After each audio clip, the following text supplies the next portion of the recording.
좌우편에 계신 분도 한번 인사하겠습니다. 하나님은 당신을 사랑하십니다.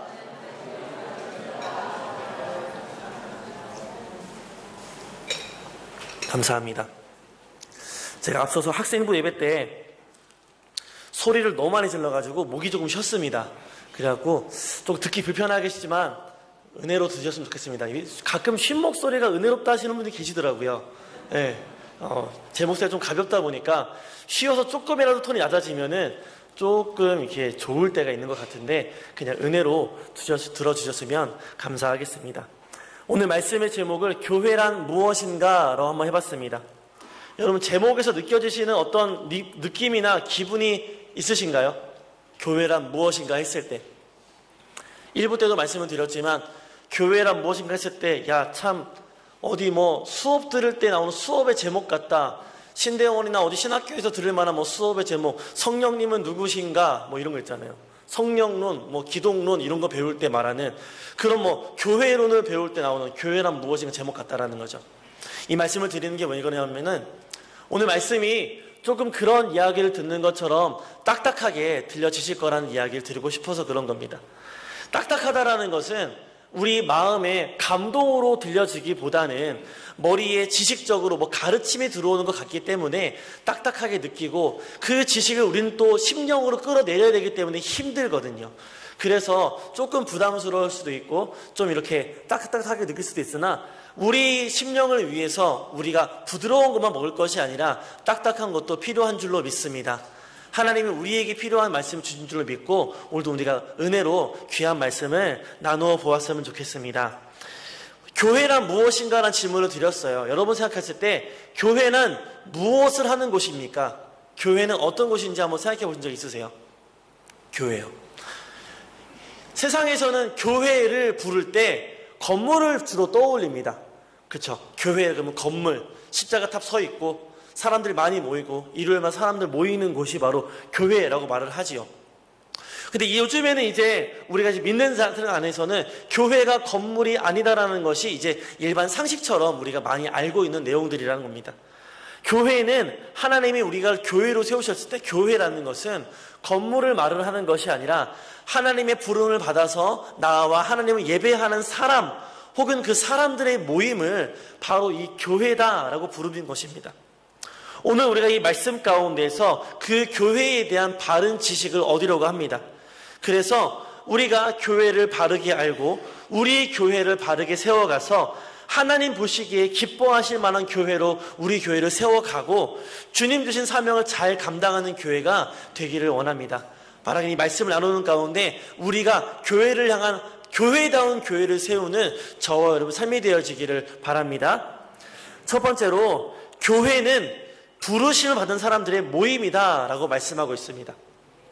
2절을 보시면 교회를 표현할 때 하나님의 교회다 라는 말씀이 나와요. 고린도에 있는 하나님의 교회를 향해서 편지를 베드로 사도가 썼습니다. 고린도 그 사도 바울이 썼어요. 그런데 교회를 표현하면서 곧 두 가지의 이야기를 덧붙이고 있습니다. 설명을 하고 있어요. 그 첫 번째가 뭐냐면 그리스도 예수 안에서 거룩하여지고 성도라 부르심을 받은 자들이라고 설명하고 있고 이 하나님의 교회를 설명하면서 두 번째로 설명하는 것은 무엇이냐면 각 처에서 우리의 주 되신 예수 그리스도의 이름을 부르는 모든 자들이라고 말씀하고 있습니다. 건물을 지칭하고 있지 않지요. 사람들을 말하고 있고 사람들의 모임에 대하여서 그것이 바로 하나님의 교회다라고 오늘 사도 바울이 말하고 있는 것입니다. 엄밀히 말하면 이 건물은 교회가 아니라 그 교회의 모임을 위한 공간, 장소라는 것이죠. 그래서 옛날 어른들은 이 교회 건물을 말할 때 예배당이라고 불렀다라는 거죠. 예배당 혹은 교회당이라고 불렀다라는 거예요. 말 그대로 교회가 유지되기 위해서 필요한 공간을 의미하는 말로 불렀다라는 것이죠. 그것이 조금은 촌스럽게 들릴 수도 있으나 그것이 바르게 부르고 있다라는 말이죠. 굳이 바꿀 필요는 없지만 우리가 이 의미를 알고 교회라는 단어를 써야 한다는 것입니다. 교회는 하나님의 부름받은 사람들의 모임이라는 의미를 가지고 있습니다. 그래서 교회에서 가장 중요한 것은 이 사람입니다. 사람. 교회가 사람을 소중하게 여기지 않으면 이 교회가 아니라는 거죠. 모든 사람 한 영혼이 가장 중요하게 대접받는 곳이 교회라는 것입니다. 그래서 교회다운 교회는 한 영혼을 소중하게 우리가 귀하게 여기는 교회가 교회다운 교회인 것입니다. 우리 교회가 이렇게 한 영혼을 소중하게 여기는 교회가 되어야 할 줄로 믿습니다. 우리 교회에 오면 그 낙심한 영혼이 쉼을 얻고 회복되어지고 소망 없는 영혼이 소망을 찾고 다시 힘을 얻는 교회가 되어져야 합니다. 왜냐하면 한 영혼을 귀하게 여기는 교회이기 때문에 그 낙심한 영혼을 우리가 보듬고 감싸내기 때문에 그렇다는 거죠. 한 영혼을 귀하게 여기기 때문에 이 자리에서 회복이 있을 수 있고 교제가 있을 수 있고 사랑으로 소망을 얻을 수가 있다는 것입니다. 교회가 그렇게 사람을 소중히 여기는 곳이고 사람들의 모임인데, 그러면 그 교회 안에 있는, 교회를 구성하고 있는 우리들은 어떤 사람들입니까? 우리 이것을 알아야 된다는 거죠. 우리는요, 스스로 교회에 찾아온 사람들이 아니라 각자가 모두가 하나님의 부름을 받아서 나아온 사람들이다 라고 성경은 우리에게 가르쳐주고 있습니다. 여러분, 우리가 교회에 나올 때 누군가의 손에 이끌림 받아서 나왔습니다. 저 같은 경우는 어머니의 손에 이끌려서 처음 교회에 가게 되었고, 저희 아버지 같은 경우는 지금은 장로님이신데 그 장로님의 손에 이끌려서 교회에 처음 나오게 되었다라는 거죠. 누군가는 친구를 통해서, 누군가는 이웃을 통해서, 정말 개중에는 스스로 교회에 제 발로 나오기도 합니다. 그런데 하나님, 우리가 잘 생각해 봐야 됩니다. 우리가 이렇게 나와왔는데, 누군가를 통해서 왔는데 진짜 나를 이 교회에 앉아있게 하신 그분이 누구냐라는 거죠. 이웃입니까? 친구입니까? 사람입니까? 그게 아니라는 겁니다. 결국에는 하나님이 우리의 마음을 감동하시고 인도하셔서 우리가 여기에 부름받아 나아오게 되었다라는 것이죠. 이 모임이 그렇다는 겁니다. 교회의 모임에 나온 사람들은 모두가 다 하나님의 부름을 받아서 나아온 사람들이라는 겁니다. 그래서 이 자리가 얼마나 복된 자리인가를 우리가 깨달아 알아야 한다는 것이죠. 하나님이 한 영혼을 부르실 때 천하보다 귀한 영혼이라고 부르셨어요. 그렇죠? 근데 그 영혼이 나 빼고 다른 사람들만 그렇습니까? 아직 예수 믿지 않은 영혼들에 대하여서만 천하보다 귀한 한 영혼이라고 부르십니까? 그게 아니죠. 저도 여러분도 각자가 천하보다 귀한 한 영혼들이라고 하나님은 각자 부르심을 받았다는 거예요. 여러분을 그렇게 부르셨다는 거죠. 천하보다 귀한 한 영혼이 여기 지금 수십 명이 앉아서 예배드리고 있는 거예요. 여러분, 이 자리가 얼마나 복된 자리입니까? 교회는 그런 곳입니다.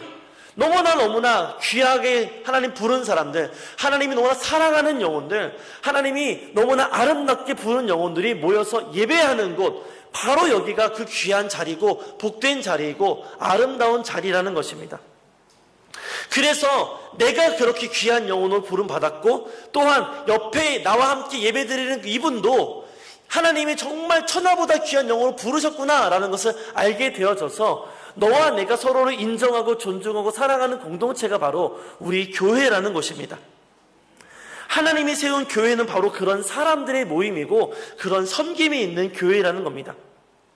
그런데요, 우리가 이렇게 부름받아서 나아왔다라고 해서 모두가 다 정식 교회의 멤버가 된 것은 아니라는 거죠. 어느 조직이나 그 조직의 멤버가 되기 위한 통과 의뢰가 또 조건이 필요하다라는 것입니다. 우리가 어떤 기업과 회사에 입사하고 싶으면 우리가 입사 면접을 거쳐야 됩니다. 그렇죠? 입사 면접을 거쳐서 통과되어야만 내가 그 회사의 멤버가 될 수 있는 겁니다. 우리가 군인이 되기를 원해요. 그래서 군인이 되기 원해서 훈련을 받습니다. 여러분, 군대 갔다 오신 성도님들은 다 아실 겁니다. 여러분, 훈련병을 여러분 군인으로 인정합니까? 인정 안 해줘요. 심지어는 저는 군 생활을 2년 2개월 했거든요. 이제 상병 될 때까지 1년 지나갈 때까지 군인으로 인정을 안 해줍니다. 왜냐하면 1년 정도 할 때까지, 한 번의 이 사이클을 지날 때까지 군 생활이 뭔지 모른다라는 거예요. 그래서 인정 안 해줍니다, 고참들이. 어쨌든 간에 훈련병을 다 훈련 과정 거치기 전까지는 이 사람들로 하여금 군인이다라고 우리가 인정해주지 않습니다. 저 지하 세계에서 활동하시는 형님들도 마찬가지예요. 자기의 멤버가 함께 되기 위해서는 그 피의 맹세라든지 여러 가지 그들의 그 통과 의례를 거치지 아니하면은 하나 될 수가 없다라는 거죠. 멤버로 받아들여지지 못하는 것입니다. 우리가 교회로 하나님이 부르셨지만 우리가 하나의 공동체, 우리가 멤버가 되기 위해서는 한 가지 조건이 필요한데 그 조건이 바로 이것입니다. 내가 예수를 믿는가? 예수를 나의 구주로 고백을 하는가? 바로 이 고백 가운데 내가 예스라고 말을 하는 것이 조건이라는 것입니다. 오늘 말씀에 그리스도 예수 안에서 거룩하여지고 성도라 부르심을 받은 자들이라고 했습니다. 우리는 모두가 그렇게 하나님의 부름을 받아서 이 자리에 나와 있습니다. 그런데 우리가 여러분과 제가 하나의 공동체, 정말 멤버가 되기 위해서는 우리 안에 이 고백이 있어야 하는데 예수 그리스도를 향한 그분이 나의 구원자가 되십니다라고 하는 이 믿음의 고백이 있어야 한다는 것이죠. 왜 그런가 하면은 이 교회의 모임은 여긴 사적인 사교 클럽이 아니기 때문에 그래요. 하나님이 우리를 부르셨을 때 우리로 하여금 하나님을 찬양하고 하나님을 예배하라고 부르셨기 때문에, 그렇게 믿음으로 고백하는 자들을 부르셨기 때문에, 믿음으로 고백할 수 없다라면, 예수를 고백할 수 없다라면 우리의 멤버로 받아들일 수는 없다라는 것입니다. 그래서 교회법 안에서는 그가 세례를 받지 아니하면, 그가 등록을 하지 아니하면 이라는 조건으로 여러 가지 봉사를 규제하고 있다는 것입니다. 정식 멤버로 들어오는 여러 가지 절차가 있는 거죠. 최소한이라는 겁니다. 사랑으로 우리는 모두를 다 받아주어야 하지만 교회 안으로 점점 깊게 들어오게 할 때는 그런 법과 규칙들이 필요하다라는 것이죠. 가장 필요한 것은 예수를 주로 고백하는가 아닌가, 이것이 바로 우리 안에 필요하다라는 것입니다. 우리가 이렇게 그렇게 모임이 됐어요. 하나님의 부름을 받아서 우리가 예수를 주로 고백도 하고 하나의 멤버가 되었습니다. 그러면 우리 모임에 여러 가지 종류의 모임이 생길 겁니다. 그렇죠? 사람이 교회고 그렇게 모인 사람들의 공동체와 모임이 교회인데 수많은 성격의 모임들이 생긴다라는 것이죠. 그 수많은 성격들의 모임 가운데 그것들을 두 가지로 크게 분류할 수 있는데, 크게는 주일 예배, 이 공예배로 드려지는 이 대그룹 모임이 있고, 소그룹 모임, 구역 모임이나 성경 공부나 큐티 모임, 여러 가지 친교회 모임들로 모이는 이 소그룹 모임들이 있을 수 있습니다. 이것을요, 학교에서는 교회의 큰 두 날개라고 부릅니다. 왜 그러냐면은 이 두 모임이 모두가 건강해야만 교회가 주의 사명을 붙들고 날개로 홀홀 날아올 수 있기 때문에 이렇게 표현을 한다라는 것이죠. 새가 하늘을 날려면 날개 두 쪽이 다 필요합니다. 그리고 두 날개가 다 건강해야 되고 힘이 있어야만 새가 하늘로 힘차게 날아오를 수가 있어요. 그런데 한쪽 날개가 상처가 났다든지 힘이 빠졌다든지 하면은 날아올 수가 없고 온전히 날 수도 없다라는 것이죠. 마찬가지입니다. 교회가 이 두 그룹의 모임이 다 강건해야만, 성도가 이 두 그룹 모임 안에서 온전히 멤버로 인정되어야만, 그 안에서 하나님을 만날 수 있어야만 이 성도가, 이 개인의 교회가 바로 설 수 있고 이 공동체가 바로 설 수가 있다라는 것입니다. 그 성도님들 가운데 가끔 이렇게 말씀하시는 분이 있어요. 교회에 가서 내가 예배드리고 찬양하는 건 너무 좋은데 자꾸만 나에게 봉사하시라고, 구역 예배 나오시라고 자꾸만 사적으로 연락하시는 분이 있어서 부담이 돼서 교회에 가고 싶지 않아요. 말씀하시는 분이 계시더라고요. 심지어는 그래서 교회에 나오지 않고 TV로 예배를 드리시는 분도 계신데, 여러분, 이것은 하나님이 부르신 교회의 섭리에 맞지 않는 처사입니다. 그 예화 중에 이런 예화가 있어요. 하나님께서 왜 이렇게 공동체로 우리를 부르셨는가라고 했을 때 이런 예화가 있었습니다. 어떤 청년이 이렇게 공동체에 대한 그 염증을 느끼고 교회에 나오지 않아서 그 목사님이 그 청년을 찾아가서 신방을 했다랍니다. 그 청년과 이렇게 수많은 이야기를 나눴어요. 벽난로 옆에 앉아서 많은 이야기를 나눴습니다. 이 이야기를 들어봤을 때 이 예화는 한국에서 만들어진 예화가 아니에요. 분명히 외국 벽난로가 있는 서양에서 만들어진 예화가 아닌가 싶습니다. 예화를 아무리 말해도, 벽난로 옆에서 아무리 얘기해도 이 사람이 설득되지 않고 이해하지 못하니까 가만히 목사님이 벽난로 안에 타고 있던 숯 한 덩어리를 가만히 꺼내 놓았다고 합니다. 숯을 꺼내 놓으니까 이 숯이 어떻게 됩니까? 막 타올라요. 불에서 꺼내진 이 작은 숯은 처음에는 붉게 타오르지만 점점 꺼져갑니다. 힘을 잃어간다라는 거죠. 그런데 그때쯤에 이 목사님이 다시 그 작은 숯 한 덩이를 불 안에 넣어 놓았습니다. 숯이 어떻게 됐을까요? 다시 힘을 얻고 빨갛게 타오르기 시작했겠죠. 우리가 다 아는 내용이잖아요. 이 과정을 보자 이 청년은 목사님에게 이렇게 대답했다고 합니다. 목사님, 제가 이번 주일부터 교회에 반드시 나가겠습니다. 이 청년이 목사님의 이 행동을 통해서 무엇을 깨달은 것이겠습니까? 하나님이 우리를 공동체로 세우신 이유가 있다라는 것이죠. 우리가 이 대그룹 모임에서 또 소그룹 모임에서 은혜를 나누고 교제해야 되는 이유가 있다라는 것입니다. 혼자 있으면 내 마음이 지금은 아무리 뜨겁고 신신할지라도 이내 꺼져버리기 쉽다라는 것입니다. 대그룹 모임을 통해서 하나님을 섬기고 예배하고 주의 말씀과 능력을 얻는다라면 소그룹 모임을 통해서 내가 삶을 나누고 은혜를 나누고 마음의 다짐을 다시 한번 새롭게 하고 같이 기도하고 격려하는 가운데 주의 사명을 이룰 수가 있다라는 것이죠. 그런데 혼자는 안 돼요. 혼자는. 하나님의 섭리 자체가 하나님의 사명을 이룰 때 함께 이루게 만드셨기 때문에 어떤 한 사람의 영웅을 세운 것이 아니라 우리가 함께 할 때에 이것이 이루도록 섭리하셨기 때문에 우리는 이 공동체 가운데 거해야 한다는 것입니다. 저에게 바람이 있다면 지금 우리가 드려지는 이 예배 시간이 여러분의 마음과 삶의 문제가 해결되어지고 여러분이 잃었던 능력을 회복되어지고 은혜로 회복되어지는 놀라운 은혜의 시간이 되었으면 좋겠습니다.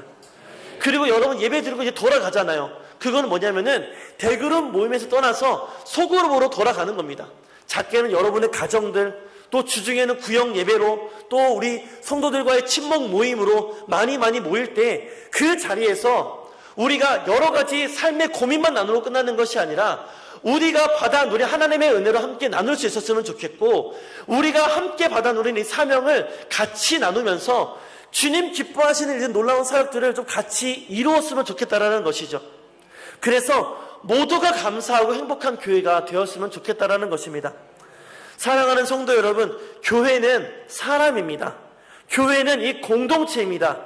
그리고 교회가 우리에게 이 생명이 되어집니다. 하나님의 부르심 받은 우리는 어떤 일이 있어도 이 교회 공동체 안으로 들어와서 주님과 함께하고 은혜를 나누어야 할 것입니다. 교회의 모임이 중요하다는 것을 반드시 깨달으시고 기억하시고 언제나 주를 향한 이 믿음의 고백이 넘칠 뿐만 아니라 모이기에 힘쓰는 우리 모두가 되기를 간절히 바랍니다. 또 하나, 교회는요 하나님의 가족 공동체를 경험하는 자리입니다. 에베소서 2장 19절을 제가 한번 읽어드리겠습니다. 그러므로 이제부터 너희는 외인도 아니요 나그네도 아니요 오직 성도들과 동일한 시민이요 하나님의 권속이라 라고 말합니다. 하나님의 부름 받기 전에는요 저와 여러분이 이방인이었습니다. 낯선 사람, 남남이었어요. 아무런 관계가 없는 사람이었다라는 겁니다. 그래서 너희는 외인이요 나그네요 라고 했습니다. 그런데 우리가 이제는 하나님의 부르심을 받아서 이 안에 나와왔기 때문에 우리가 하나의 교회가 되었기 때문에 우리는 성도요, 우리는 동일한 하나님의 천국 백성이요 하나님의 권속 곧 하나님의 가족이다 라고 우리에게 말씀하고 있는 겁니다. 그래서 우리가 서로를 부를 때에 처음 오시는 분들이라도 내가 이름을 모르는 분들이라도 형제님 안녕하세요, 자매님 반갑습니다, 우리가 교회에 나오면 그렇게 부르고 인사하지 않습니까? 이것이 왜 그런가 하면은 하나님의 아버지의 이름에 부름 받아서 나온 모두 하나님의 자녀이기 때문에 우리가 형제요 자매로 부를 수가 있다라는 것입니다. 조금 사족이지만 이제 이러다 보니까 좀 이게 문제가 있을 수 있어요. 그렇다고 우리 옆에 있는 분들한테 형제님, 자매님, 형님, 누님 다 부를 수는 없잖아요. 그렇죠? 그래서 이제 제가 이제 이민교회에 처음 와서 이제 느꼈던 것이 하나 뭐냐면은 너무 가족 같은 분위기다.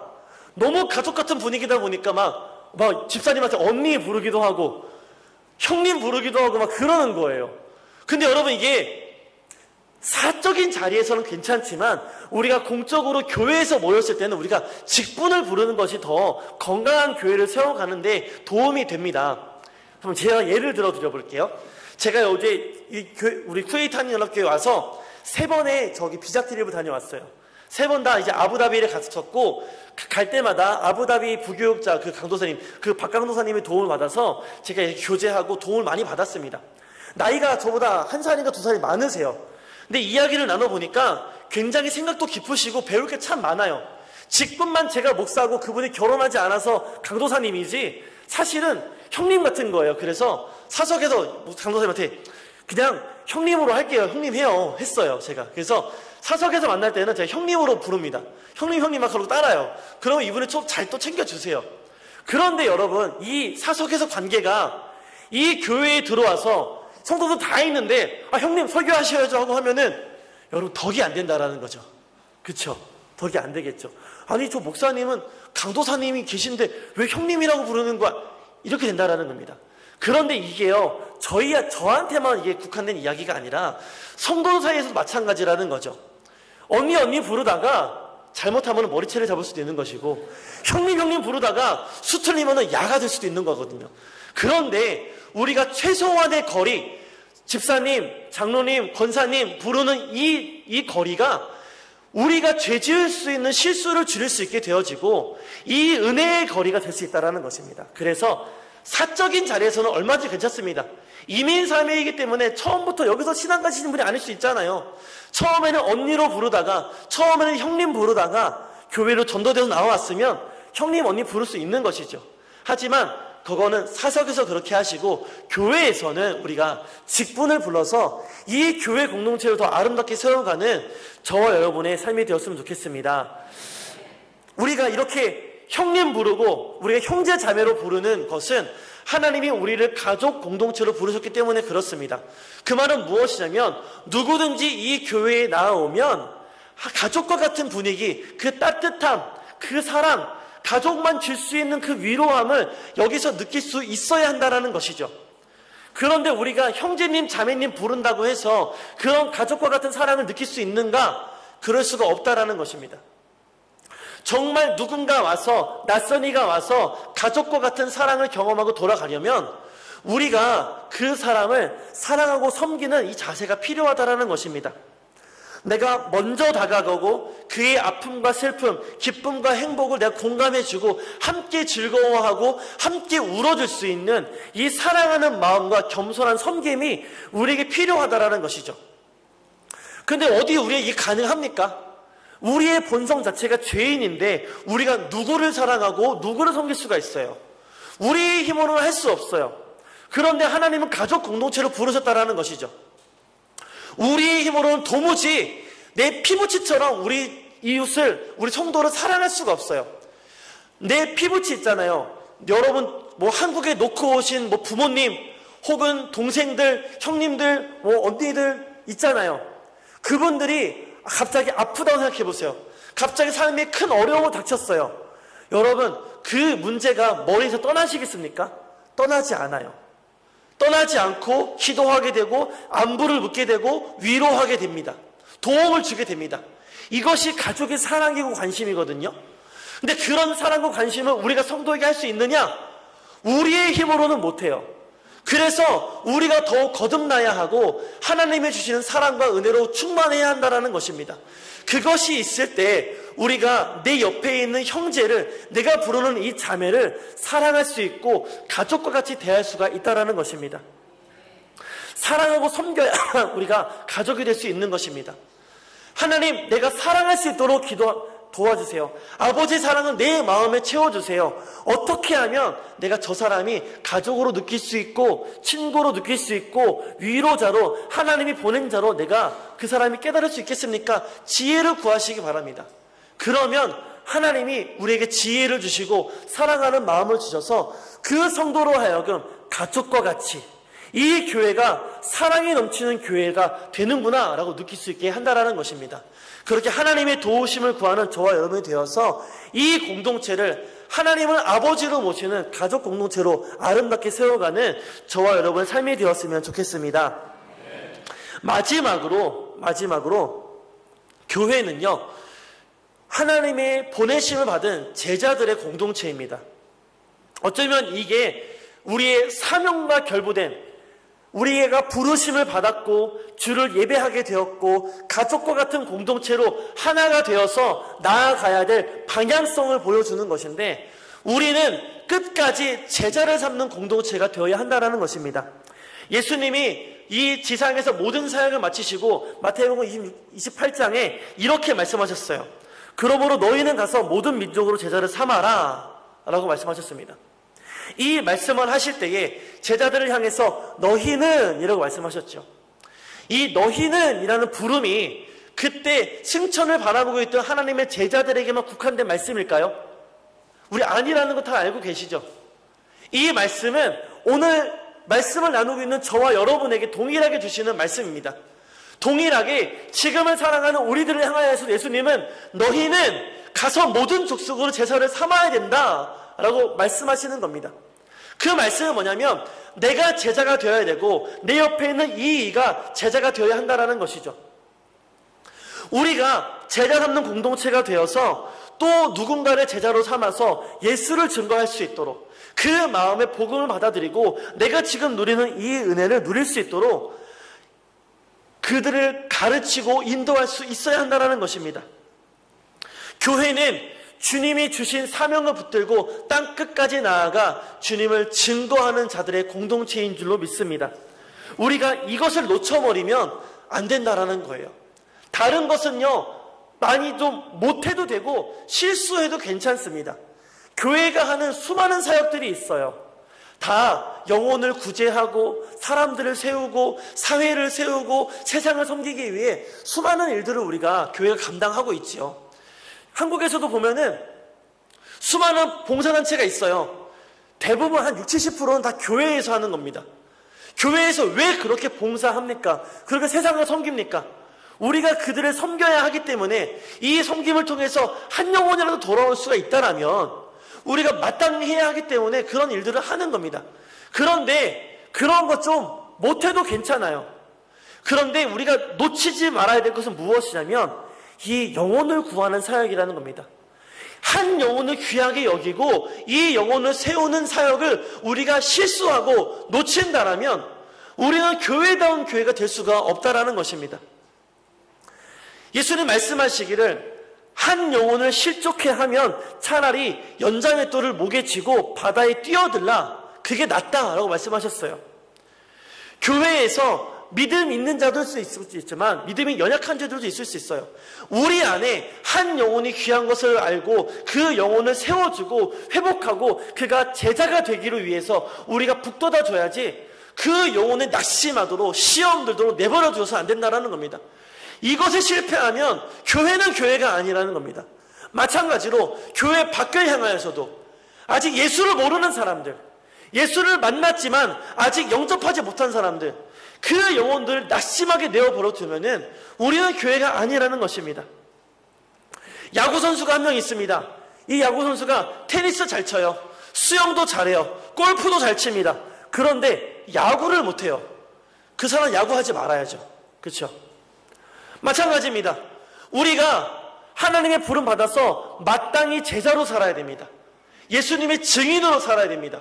그런데 예수님을 증거하는 것은 못하면서 어디 가서 봉사활동하고 뭐 사회봉사하고 뭐 사람을 섬긴다고 하고 이러고 있으면 우리는 본질을 잃은 채 내가 원하는 데만 살고 있다는 것이죠. 이것이 옳지 않다라는 겁니다. 그렇게 살아가는 사람들 향해서 예수님 우리에게 이렇게 말씀하신 거예요. 한 영혼 낙심케 하고 실족케 하면 차라리 연자맷돌을 메고 바다에 던져져라. 그게 낫다.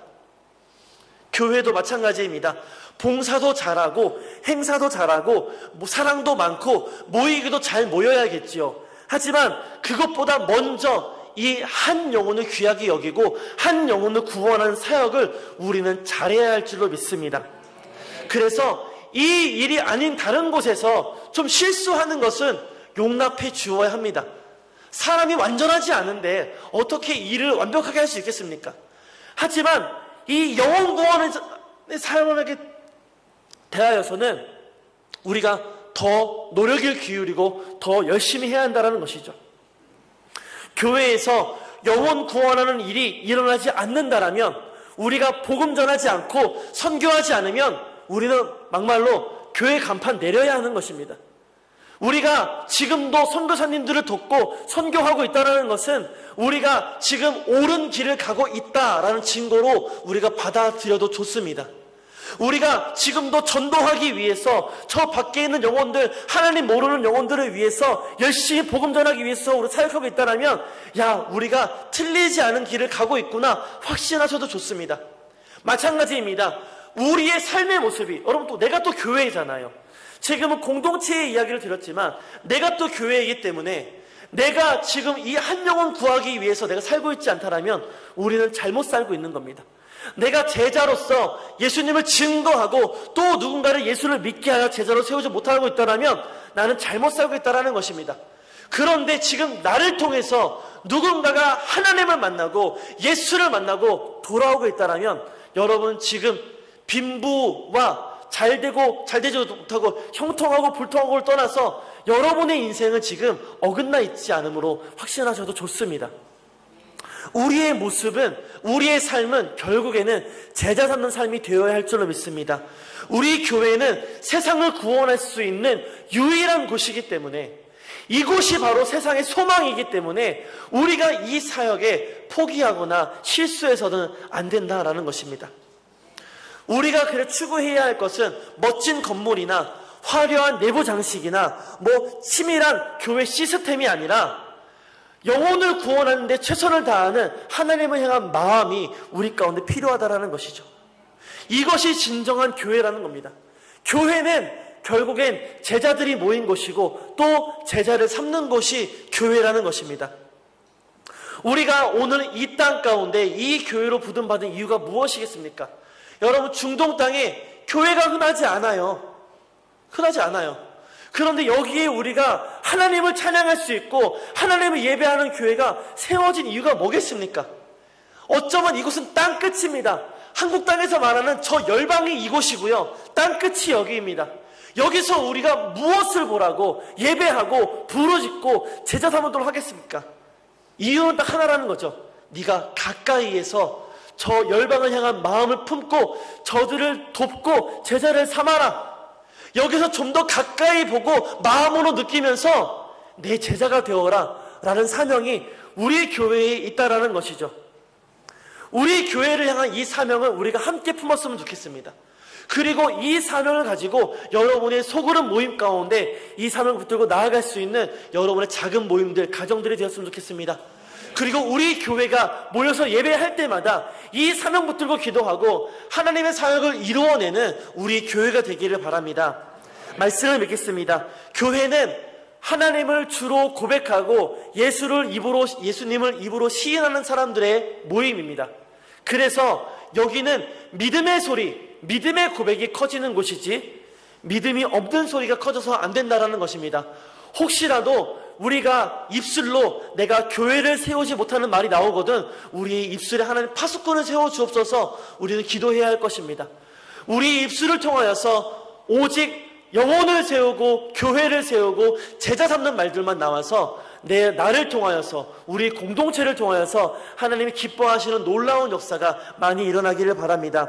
우리의 예배와 성도의 교제를 통하여서 하나님이 기뻐하시고 우리 교회가 더욱 강건하여져서 하나님께 가까이 날아오르기를 저는 기대합니다. 마지막으로 이 영혼을 구원하는 이 사명을 놓치지 않는 우리 교회가 되기를 간절히 축원합니다. 우리 교회가 이 땅의 소망입니다. 우리가 이 땅 가운데 열방 가운데 생명의 빛이고 소금인 줄로 믿습니다. 우리가 이 사명 붙들고 기도하고 나아갈 때에 하나님은 우리를 사용하시고 이 복음의 불모지에 주님의 나라를 이루실 줄로 믿습니다.